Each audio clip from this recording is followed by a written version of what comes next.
Lahko je tebi. Čuješ tu rečenicu i motaš film unazad zadnjih 10 burnih godina. Prisjećaš se koliko si sebi uskratio da bi danas bio gdje jesi.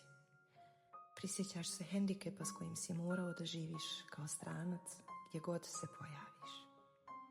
Prisjećaš se usputnih ljudi koji su ti opraštali sve osim krvavo zarađenog uspjeha, malog ili velikog.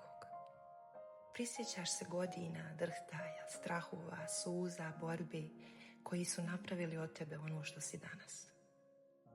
Znaš li, prijatelju, čime se najviše ponosim? Ničim materijalnim, nego svojom vjerom, borbom, srcem i dušom. Činjenicom da sam za pomoć i snagu molila Boga i da na svom putu do uspjeha nikoga nisam oštetila.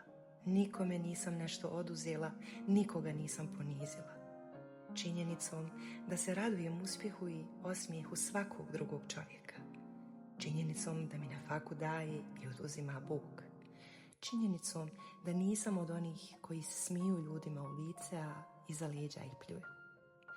Kako bi rekla moja majka, nek tebi bude sve što ti meni potajno želiš, a ja se ne bojim da meni bude ono što ja tebi želim. Čista duša i srce daju najveći mir kad spustiš glavu na jastuk. Probaj, prijatelju, nek i tebi bude lahko kao meni.